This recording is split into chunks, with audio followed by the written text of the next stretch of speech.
ପୁଣି ଆଉ ସକାଳ ଆଉ ଗୋଟେ ଫେସବୁକ୍ ମୁଁ କିଛି ନା କଣ ସାଗର କରୁଛି ମୋ ୟୁଟ୍ୟୁବ୍ ଚ୍ୟାନେଲ୍।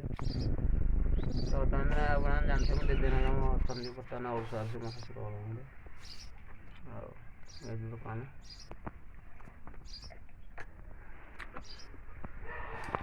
ବର୍ତ୍ତମାନ ଯାଆନ୍ତୁ ଆଉ ଗାଁକୁ ଯିବି 10ଟା ବେଳକୁ ଯିବି ଗାଁକୁ। ଏଇଟା ଗୋଟେ ସ୍କୁଲ ଅଛି।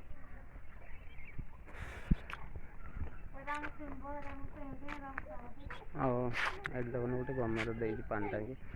ସେଇଠୁ ଗାଁ ଗହଳି ତ ପାଣି ଟାଙ୍କିଟେ ଦେଇଛି ଲୋକଙ୍କ ହଇରାଣ ଯୋଗୁଁ, କାରଣ ଏଠି ପାଣିର ସମସ୍ୟା ତ ଅଛି। ଆଉ ଗୋଟେ ହେଲା ଏଠି ଯେଉଁ ପାଣି ଯେଉଁ ଟ୍ୟାପ୍ ଲାଗିଛି ପାଣି ଖାଇକି ପ୍ରାୟ ଲୋକଙ୍କ କିଡ଼ନୀ ଖରାପ ହେଉଛି। ଆଉ ନୁହାଳିଆ ଅଂଶଟା ଟିକେ ରହୁଛି। ତ ଆଉ ସବୁ ଭଲ, ଗାଁଟା ବି ଭଲ ଲାଗୁଛି। ପୁରା ଶାନ୍ତି ସକାଳ, କାରଣ ପ୍ରଦୂଷଣ ଏରିଆ ପୁରା ବାହାରେ।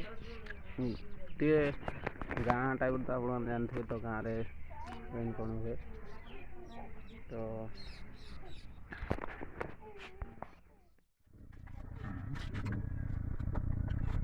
ବାରି ମୋ ଶ୍ୱଶୁରଘର ଲଗେଇଛି ଲଙ୍କା ଗଛ। 3 ପ୍ରକାର ଲଙ୍କା ଲଗା ହେଇଛି। ଗୋଟେ ଧାନି ଲଙ୍କା କୁହନ୍ତି, ଆଉ ଗୋଟେ ଗୋଲ ଟାଇପ୍ର, ଆଉ ଗୋଟେ ଲମ୍ବା ଲମ୍ବା। ଏଠି କିଛି ଲଗାନି, ଶାଗ ବୁଣିଛି। ନାଇ ହେଉଛି ବାଇଗଣ ଗଛ, ଦେଖୁନ ବାଇଗଣ ଭଲ ହେଇଛି।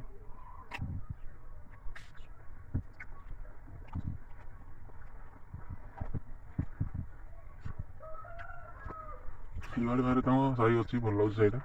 ଆଉ ତାଙ୍କ ଗାଁ ଗାଁଠୁ ଇଏ ହେଉଛି ମୋ ଦାଦା ଶ୍ୱଶୁରଙ୍କର ଘର କାମ ଅଧା ଅଧା ଚାଲିଛି ବର୍ତ୍ତମାନ। ଆଉ ସିଆଡ଼େ ମାନେ ତାଙ୍କର ଅଛି ଜାଗା, ପୁରା ସିଆଡ଼େ ମାନେ ଅଛି ତାଙ୍କର। ଆଉ ଚଳିବା ପାଇଁ ପୁରା ଠିକ୍ ଠାକ୍ ଅଛି ତାଙ୍କର। ଆଉ ତ ସାଙ୍ଗମାନେ ଯେଉଁମାନେ ବି ମୋ ଚ୍ୟାନେଲ୍କୁ ନୂଆ ଦେଖୁଛ ପ୍ଲିଜ୍ ମୋ ଚ୍ୟାନେଲ୍କୁ ସବସ୍କ୍ରାଇବ୍ କରି ଆଉ ବେଲ୍ ଆଇକନ୍କୁ ଦେବେ, ନୋଟିଫିକେସନ୍ ଆସିବ। କାରଣ ଯେବେ ବି ମୁଁ ଡେଲି ବ୍ଲଗ୍ ତ ଛାଡ଼ୁଛି, ତ ଆଡ଼େ ମୋ ଲାଇଫଷ୍ଟାଇଲ୍ ବିଷୟରେ ମୁଁ ବ୍ଲଗ୍ ମାନେ କ'ଣ, ମୁଁ ତ ଡେଲି ମୋ ବ୍ଲଗ୍ ଛାଡ଼ୁଛି। ତ ଆପଣମାନେ ଯଦି ମୋ ଭିଡ଼ିଓ ପସନ୍ଦ କରିଥାଅ ତ ପ୍ଲିଜ୍ ମୋତେ କମେଣ୍ଟ କରିବେ ମଧ୍ୟ, ଆଉ ଲାଇକ୍ କରିବେ, ସେୟାର କରିବେ। ପୁରା ଭିୟୁ ଟୋଟାଲ୍ କମ୍ ସେ କମ୍ 150-150 ଘର ଭଳିଆ ଅଛନ୍ତି। ଆଉ ଏଠି ସେ ଗୋଟେ ପ୍ରୋବ୍ଲେମ୍ ଯେ ଏଠି କାମ ଧନ୍ଦା ଏତେ ମିଳେନି। ଆଉ ଯାହା ଦାନ ଫାନ କରିକି ଲୋକ ଚଳନ୍ତି, ପନିପରିବା ଘରେ ଚଳନ୍ତି, କାମ ଏତେ ମିଳେନି। ଆଉ ତାଙ୍କ ଏରିଆରେ ବେଶୀ ହାତୀ, କାରଣ ହାତୀ ଯେଉଁ ସକାଳୁ ଉଠୁ ଯେଉଁମାନେ NH ପ୍ରାୟ 9-10 କିଲୋମିଟର ଭଳିଆ ହେବ NH ଏ ଭିତରଠୁ। ତ ଏତେ ଭିତରୁ ତ ସକାଳୁ ଉଠିକି ଡ୍ୟୁଟି ଯିବା ଅସମ୍ଭବ, କାରଣ ହାତୀ ଭୟ ଚାରିଆଡ଼େ ଥାଏ। କାଲି ବି ରାତିରେ ଆସିଥିଲେ ତାଙ୍କ ଘର ପଛରେ ଗୋଟେ ବନ୍ଧର ଅଛି, ସେ ବନ୍ଧ ପାଖକୁ। ତ ଏଇଭଳିଆ ପରିସ୍ଥିତି ଅଛି ଗାଁର। ଆଉ ପରିସ୍ଥିତି ହେଉଛି ବାଇଗଣ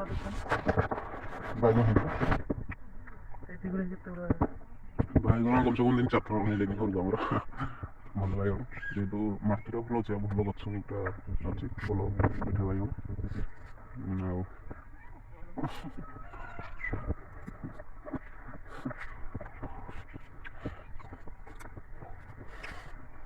ଆଉ ବୁଝୁଛି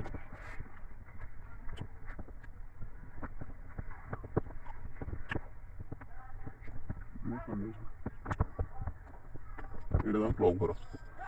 ତାଙ୍କ ଗାଁ ପିଲା ପ୍ରାୟ ସବୁ ବାହାରେ ରୁହନ୍ତି, କାରଣ ତ କହିଛି ଯେ କାମ ଧନ୍ଦା କିଛି ମିଳେନି, ସେଥିପାଇଁ ପ୍ରାୟ ପିଲା ବାହାରକୁ ପଳନ୍ତି। କିଏ ଚେନ୍ନାଇ, ତ ବାଙ୍ଗାଲୋର, ହାଇଦ୍ରାବାଦ ଏଇସବୁ ଯାଇକି ନିଜର କ୍ୟାରିୟର ଗଢ଼ୁଛନ୍ତି। ଆଉ କ'ଣ କରିବା। ଆଉ ଗାଁ ଗଲେ ରହିବାରେ କିଛି ମଜା ବି ଅଲଗା, କାରଣ ଗାଁର ପରିସ୍ଥିତି ମାନେ ଗାଁର ପରିବେଶ ଆଉ ସବୁଠୁ ନିଆରା, ଗୋଟେ ଅଲଗା ଟାଇପ୍ର। ଗାଁ ମାନେ ଭାଇମାନଙ୍କର ସହର ବସୁନି ଗାଁରେ। ଗାଁ ତ ନିହାତି ଥିବ ଘରଦ୍ୱାର। ତ ଦେଖନ୍ତୁ ଏଇଟା ହେଉଛି ଚାନ୍ଦିନୀ ପାଣି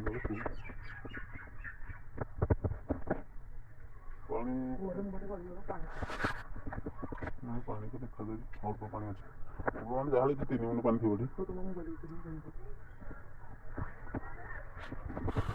ଚାଲନ୍ତୁ। ଚାଲନ୍ତୁ। ଏଇ ସାମ ଗାଡ଼ି ସାମ୍ନାରେ ଦେଖୁନ ଶାଶୁ ସେ ଆଉ ଏଇଠି ଗୋଟେ ତାଙ୍କର ଛୋଟ ଦୋକାନଟା ଦେଇଛନ୍ତି। ଦୋକାନଟା ଚାଲୁଛି ଏମିତି ତାଙ୍କ ସାଇଡ଼୍ ଗୋଟିଏ ଦୋକାନ ଆଉ ରହୁଛି ସେମାନେ ନିଜର ବନେଇବ 10ଟା ବେଳେ ଯିବି 10ଟା ବେଳଠୁ ପୁଣି ନେକ୍ସଟ ଭିଡ଼ିଓ ବନେଇବା ଘରେ ଆଉ ଟିକେ ବ୍ୟାଙ୍କରେ ବି ଟିକେ କାମ ଅଛି। ତ ଆଉ ଥରେ କହି ରଖୁଛି ଯେଉଁ ଭାଇମାନେ ମୋ ଚ୍ୟାନେଲକୁ ନୂଆ କରି ଦେଖୁଛନ୍ତି ତ ପ୍ଲିଜ୍ ମୋତେ ଟିକେ ସପୋର୍ଟ କରିବେ ଆଉ